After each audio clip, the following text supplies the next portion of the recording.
Breaking news आपको दें। बरतानिया के वज़ीर ख़ारजा डेविड लेमी ने पाक भारत कशीदगी पर शदीद तशवीश का इजहार किया है और दोनों ममालिक पर जोर दिया है कि वो तहम्मुल का मुजाहरा करें और बराह रास्त डायलॉग शुरू करें ताकि जल्द सफारती हल निकले। ब्रिटिश पाकिस्तानी अरकान पार्लियामेंट नाज शाह, ताहिर अली, अयूब खान, यास्मीन कुरैशी और इमरान हुसैन ने भी खिताब किया। कई अरकान ने जोर दिया कि पाकिस्तान और भारत के दरमियान कशीदगी मुस्तकिल ख़त्म करने के लिए बरतानवी हुकूमत मसला कश्मीर हल कराए।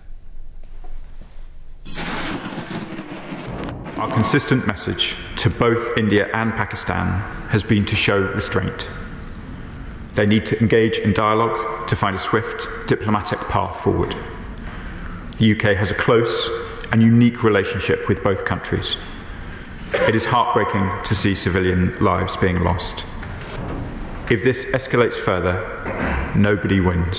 Madam Deputy Speaker, the murder of 26 civilians in Pahalgam was truly horrific, but India's airstrikes have resulted in the deaths of 26 civilians in Pakistan and Azad Kashmir. This cannot be a bizarre, macabre game of tit for tat, where the only people who suffer are civilians on both sides. Can the Minister reassure my Rochdale constituents, many of whom are concerned about family members, that the government is doing everything it can through its consular access and also at diplomatic level to de-escalate the situation, and also to make crystal clear to India that water cannot be used as a weapon of war against the wider people of Pakistan and Kashmir? Will the Minister commit to leveraging our diplomatic influence to encourage an environment conducive to open dialogue, and would he agree with me that there is an ever-growing imperative to normalise relations and address underlying issues from territorial disputes to acts of violence through peaceful negotiations and mutual understanding? India's decision to launch strikes without providing clear evidence of Pakistan's involvement in recent attack is reckless and deeply irresponsible. Pakistan, despite being brutally blamed, has actually suffered more in terms of terrorism in the last 10-15 years than any country in the world. And even in March, there was a terror attack there. But Pakistan has responded very carefully to what's happened.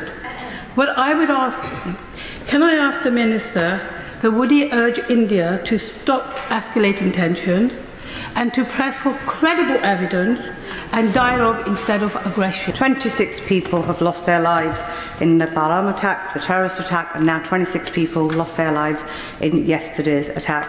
The truth remains that there is no evidence presented to anybody to say, any partners, national, international partners, to say that Pakistan was indeed responsible for the attack in Pahalgam.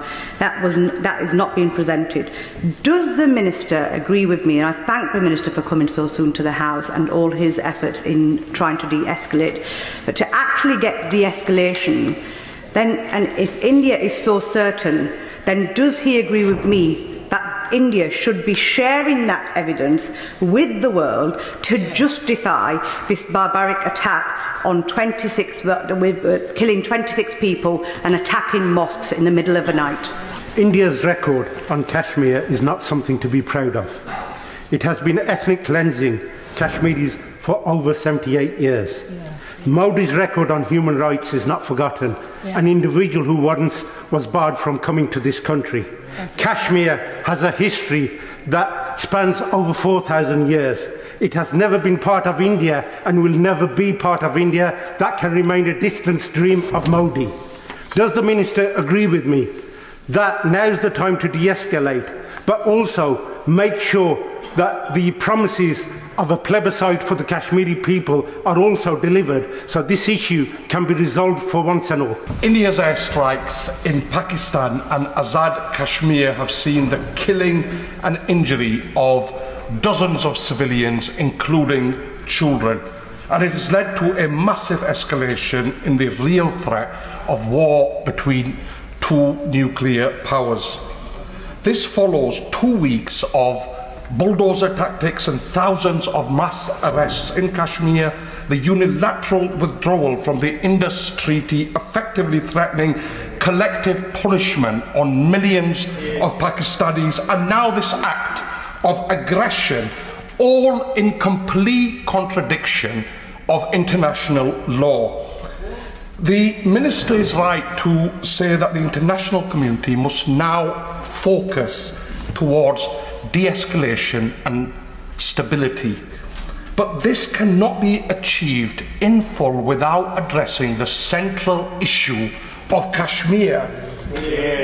An issue close to the hearts of many honourable members in this case, an issue that I have, the plight of the Kashmiris has been raised by me over the last decade in this chamber. So does the Minister accept that the UK has a moral, historical and legal duty and responsibility to end this 80-year period where UN resolutions on Kashmir have frankly sat gathering dust? And will he act so that the sons and daughters of Kashmir have their birthright to self-determination, something promised to them decades ago?